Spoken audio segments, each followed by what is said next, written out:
왕망이 어무를 시켜 죽인 고구려 후 도가 주몽이 맞다면 고구려 초기 기록들은 30여 년씩 뒤로 밀려나야 합니다.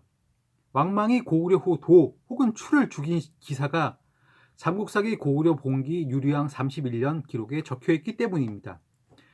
객관성을 담보하기 위해 중국 쪽 기록도 함께 반영한 듯 보이는데, 물론 삼국사기의 의도는 고구려 후 도를 주몽이 아니라 고구려 장수 연비라고 주장하려는 것으로 읽힙니다. 그럼에도 내 생각은 고구려 후 도 혹은 추가 주몽이라고 생각하고 있습니다. 그런데 고구려 역사가 뒤로 30여 년씩 밀려나게 되면 백제의 역사 또한 대략 30여 년씩 뒤로 밀려나야 할 것입니다.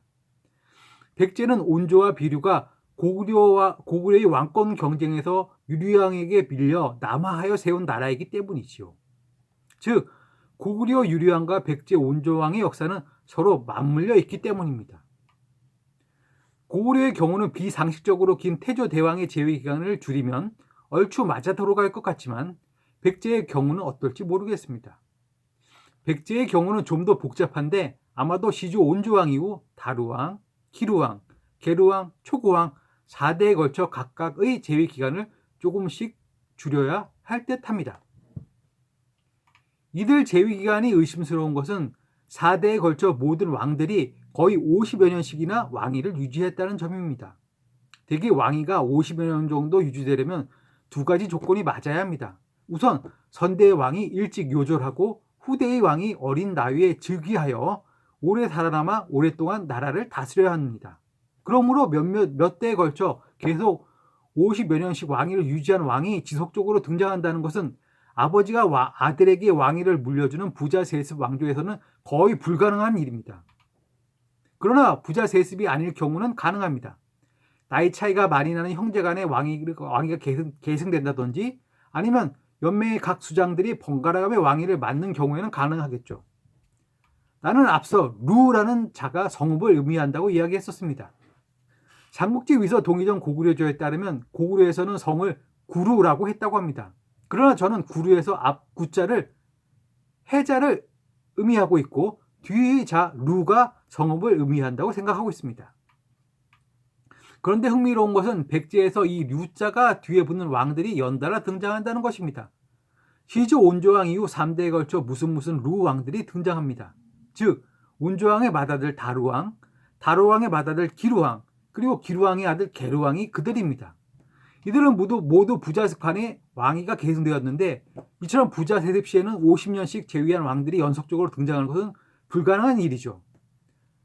8대 고유왕 이전 백제는 아마도 마한내의 한 소국이었을 것입니다.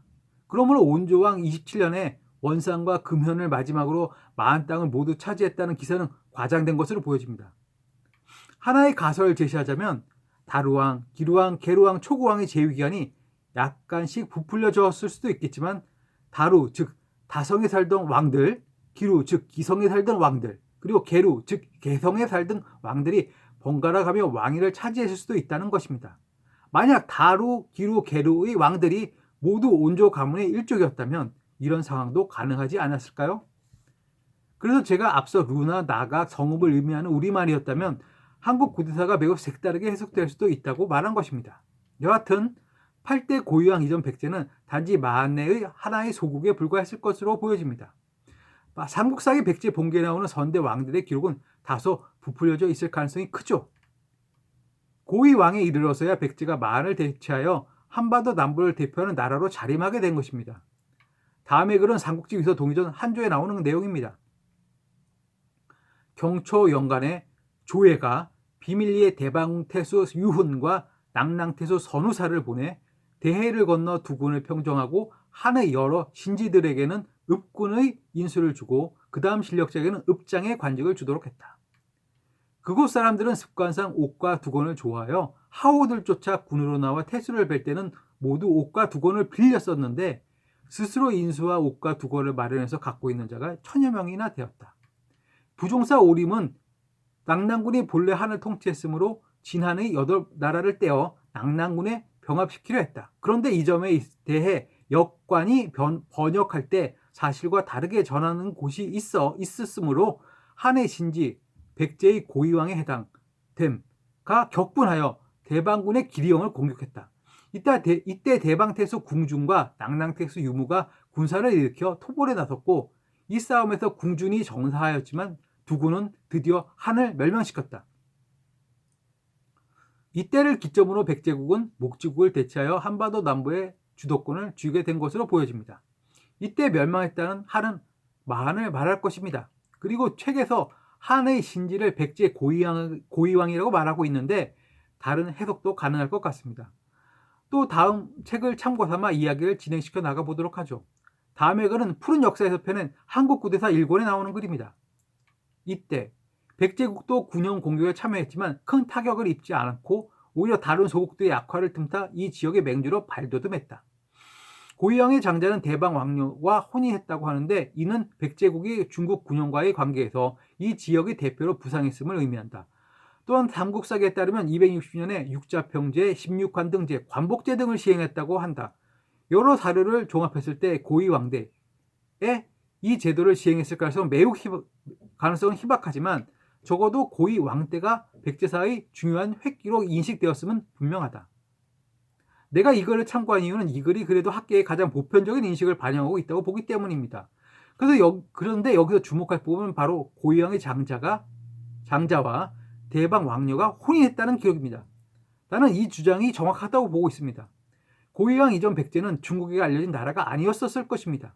마한과 낭랑군 대방군이 전쟁을 통해서 비로소 그 이름을 중국 측에 알리게 되었을 것이며 그래서 중국 측에서는 백제가 그 당시 즈음에 건국된 것으로 오해했을 수도 있었을 것입니다. 즉 고이왕을 백제의 첫 번째 왕으로 오해했을 수도 있었다는 것이죠. 그래서 삼국사기 백제봉기 시조 온조왕 편에서 구태라는 자가 백제의 시조로 기록된 북사와 수서를 참고한 것으로 보여집니다. 구태의 뒷글자 태는 별태자로 이로도 발음이 됩니다. 즉 구태가 구이로도 발음이 될 수 있다는 것이죠. 즉 구태가 구이로 다시 고이로 발음될 수 있다는 것입니다. 고이왕의 장자가 대방 왕녀와 혼인했다는 것은 삼국사기 백제봉기 책계왕편의 기록을 근거로 한 것으로 보여집니다. 그런데 이와 비슷한 사례의 기사가 삼국지 위서 도기전 부여조에 또 등장하여 우리를 혼란스럽게 하고 있습니다. 부여는 본래 현도군에 속한다. 한나라 말 공손도가 발해 이남 지역의 세력을 확장하여 이족들을 위험으로 굴복시켰고 부여왕 울구태는 다시 요동군에 복속되었다. 당시 고구려 선비가 강성했는데 공손도는 부여가 두 오랑캐 틈에 한다고 생각하고 종실의 딸을 울구태에게 시집보냈다. 사실 위에 이 두 기록을 별개의 것으로 본다면 별다른 오해가 없었을 것입니다. 그런데 삼국사기 백제봉기 시조 온조왕편에 구태가 요동태수 공손도의 딸과 혼인했다는 북사나 수서의 기사가 적혀있어 이 사달이 나는 것입니다. 나는 북사나 수서의 기록이 옳으라고 봅니다. 백제는 부여, 계승의식이 강했고 당시 스스로를 부여라고 자칭했었을지도 모르죠. 즉 백제와 부여가 혼동되게 그들이 처신했을지도 모른다는 것입니다. 덕분에 짧은 시기의 기록을 담고 있는 북사나 수서의 기록자들이 이를 혼동했을 수도 있다는 것입니다.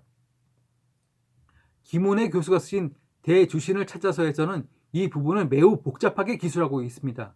이 글이 이해에 작은 보탬이라도 되었으면 하는 것이 나의 바람입니다.